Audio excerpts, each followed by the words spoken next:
അസ്സലാമു അലൈക്കും വറഹ്മത്തുള്ളാഹി വബറകാതുഹു. അൽഹംദുലില്ലാഹി റബ്ബിൽ ആലമീൻ വസ്സലാത്തു വസ്സലാമു അലാ സയ്യിദിൽ മുർസലീൻ വഅലാ ആലിഹി വസ്സഹാബിഹി അജ്മഈൻ അമ്മാ ബഅദ്. ബഹുമാനമുള്ള സുഹൃത്തുക്കളെ, പ്രിയപ്പെട്ട പ്രേക്ഷകരെ, അള്ളാഹു നമ്മളെ അനുഗ്രഹിക്കട്ടെ, അള്ളാഹു സ്വീകരിക്കട്ടെ.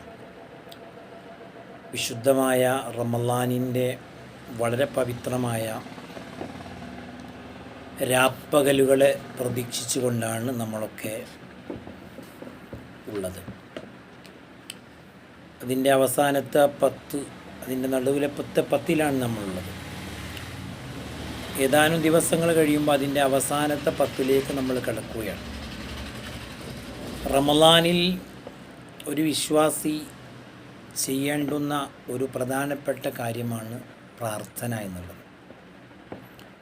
പ്രാർത്ഥനയ്ക്ക് അത്രത്തോളം സ്വീകാര്യത ലഭിക്കുന്ന ഒരു മാസമാണല്ലോ റമളാൻ.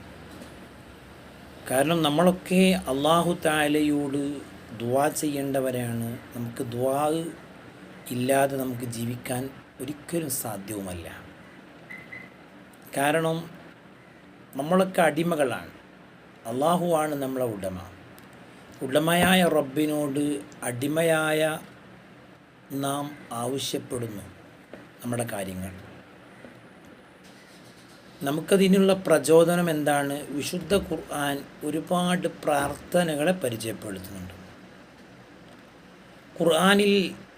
ഖുർആനിലെ ആ അധ്യായങ്ങൾ നമ്മൾ എടുത്തു മറിച്ച് നോക്കുമ്പോൾ ആദ്യമായിട്ട് കാണുന്ന ഒരു അധ്യായം സൂറത്തുൽ ഫാത്തിഹയാണ്.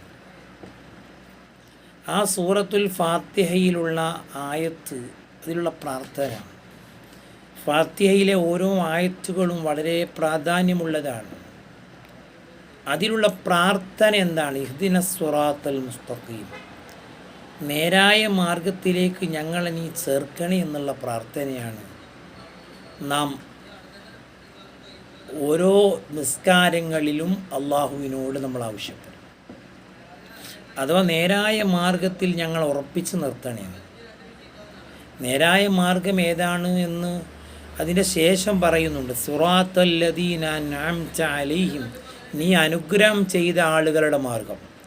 നീ അനുഗ്രഹം ചെയ്ത ആളുകളുടെ മാർഗത്തിലാണ് ഞങ്ങളെ നീ ചേർക്കേണ്ടത്. എന്നാൽ പിന്നെ പറയുന്നത് ഗൈരിൽ മഗ്ലൂബി അലൈഹിം എന്നാണ്. നീ കോപിച്ച ആളുകളുടെ മാർഗത്തിലല്ല. വലദ്ദാല്ലീൻ, നീ പഴപ്പിച്ചവരുടെ മാർഗത്തിലും അല്ല. അപ്പോൾ ഏതാണ് വഴിയെന്ന് ഏകദേശം ഒരു ചിത്രം ഇതുകൊണ്ട് തന്നെ നമുക്ക് മനസ്സിലാകുന്നുണ്ട്. അള്ളാഹുവിൻ്റെ അനുഗ്രഹം ഏറ്റുവാങ്ങിയ ആളുകൾ സഞ്ചരിച്ച മാർഗത്തിലാണ് ഒരു മുസ്ലിം സഞ്ചരിക്കേണ്ടത്. അതാരാണ്? അത് ഖുർആൻ മറ്റൊരു സ്ഥലത്ത് പറയുന്നുണ്ട്. ഉലായിക്കല്ലദീന അൻഅമല്ലാഹു അലൈഹിം മിനൻ നബിയ്യീന വസ്സുദ്ദീഖീന വശുഹദാഇ വസ്സാലിഹീൻ. അള്ളാഹുവിൻ്റെ അനുഗ്രഹം ലഭിച്ചവർ ആരാണ്? അത് സുദ്ദീഖീങ്ങളാണ്. സുദ്ദീഖീങ്ങൾ എന്ന് പറഞ്ഞാൽ അവരുടെ നേതാവാണ് അബൂബക്കർ സുദ്ദീഖ് റളിയല്ലാഹു അൻഹു. ശുഹദാക്കളാണ്. ശുഹദാക്കൾ എന്ന് പറഞ്ഞാൽ ശുഹദാക്കളുടെ നേതാവാണ് മഹാനായ സയ്യിദു ശുഹദാ ഹംസത്തുൽ കറാർ റളിയല്ലാഹു അൻഹു. പിന്നെ ആരാണ്? സ്വാലിഹീങ്ങളാണ്. പിന്നെ ആരാണ്? നല്ല ആളുകൾ. ഈ ആളുകൾ സഞ്ചരിച്ചു പോയ മാർഗം, ആളുകൾ നടന്നു പോയ മാർഗം, ആളുകൾ ജീവിച്ചു പോയ മാർഗം, ആ ഒരു മാർഗത്തിലാണ് നമ്മളും സഞ്ചരിക്കേണ്ടത്. അഥവാ നബി സല്ലല്ലാഹു അലൈഹി വസല്ലം തങ്ങളിൽ നിന്ന് ദീന് പഠിച്ചിട്ടുള്ള സ്വഹാബിമാർ, അവരിൽ നിന്ന് ദീന് പഠിച്ചിട്ടുള്ള താബിഉകൾ, ഔലിയാക്കന്മാർ, സജ്ജനങ്ങൾ, ആ ആളുകൾ ജീവിച്ച് കാണിച്ച് തന്നിട്ടുള്ളത്, അവർ നമുക്ക് പകർത്തി തന്നിട്ടുള്ളത്, അവർ നമുക്ക് പഠിപ്പിച്ച് തന്നിട്ടുള്ളത്, അത് തന്നെയാണ് നമ്മളുടെയും മാതൃക. അതാണ് നമ്മൾ മാതൃകയാക്കേണ്ടത്. ഖുർആൻ അങ്ങനെയല്ലേ പറയുന്നത്. ഇനി ആ മാർഗം നമ്മൾ അംഗീകരിക്കാതിരുന്നാലോ അവർക്ക് നരകമാണ്. ഒമൻ യുശാഖിഖി റസൂല മിൻ ബഅദി മാ തബയ്യന ലഹുൽ ഹുദാ വയത്തബിഅ ഗൈറ സബീലിൽ മുഅ്മിനീൻ നുവല്ലിഹി മാ തവല്ല വനുസ്ലിഹി ജഹന്നം വസാഅത്ത് മസീറ എന്ന് ഖുർആൻ പറയുന്നുണ്ട്.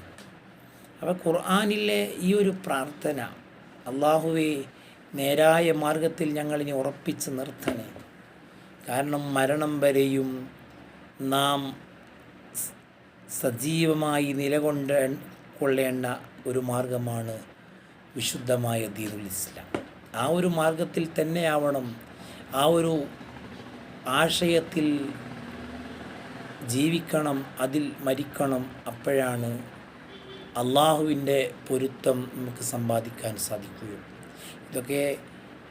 ഈ ഒരു വീഡിയോ ഒക്കെ ആരെ ഉദ്ദേശിച്ചുകൊണ്ടാണെന്ന് ചോദിച്ചാൽ, മുഅ്മിനീങ്ങളായ മുസ്ലിങ്ങളായ ആളുകളെ ലക്ഷ്യം വെച്ചുകൊണ്ട് അവർക്ക് മനസ്സിലാകുന്നതിന് വേണ്ടി കൊണ്ട് ചെയ്യുന്ന വീഡിയോ ആണ്. അപ്പോൾ പ്രിയപ്പെട്ടവരെ, ഈ ഒരു സത്യമായ സന്ദേശം ഉൾക്കൊള്ളാനും അതനുസരിച്ച് ജീവിതത്തെ ചിട്ടപ്പെടുത്തി നല്ല മാർഗത്തിൽ സഞ്ചരിക്കാൻ നാം പരിശ്രമിക്കുകയും പ്രവർത്തിക്കുകയും ചെയ്യുക എന്നുള്ളതാണ് ഈ പ്രാർത്ഥന നമ്മളോട് പറയുന്നത്. അതുകൊണ്ട് ഖുർആനിലെ ഈ ഒരു പ്രാർത്ഥന നാം എപ്പോഴും നിർവഹിക്കേണ്ടതാണ്. നാം അത് മനസ്സറിഞ്ഞ് പ്രാർത്ഥിക്കേണ്ടതാണ്.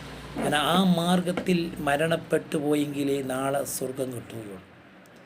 മഹാനായ സയ്യിദുന യൂസുഫ് നബി അലൈഹിസ്സലാം പ്രാർത്ഥിച്ചില്ലേ, തവഫനി മുസ്ലിമൻ വ അൽഹിഖ്നി ബിസ്സാലിഹീൻ, മുസ്ലിമായിട്ട് എന്നെ നീ മരിപ്പിക്കണേ അല്ലാ, സ്വാലിഹീങ്ങളിൽ സജ്ജനങ്ങളിൽ എന്നെ പെടുത്തണേ അല്ലാ എന്ന് യൂസുഫ് നബി അലൈഹിസ്സലാം പ്രാർത്ഥിച്ചത് നമുക്കൊക്കെ ആവേശം നൽകുന്നതാണ്, അല്ലെങ്കിൽ നമുക്കൊക്കെ ചിന്തിക്കാനുള്ളതാണ്. ഒരു പ്രവാചകൻ പോലും അങ്ങനെ പ്രാർത്ഥിച്ചിട്ടുണ്ടെങ്കിൽ പ്രവാചകന്മാർ ഒരിക്കലും നരകത്തിൽ കടക്കുകയില്ല.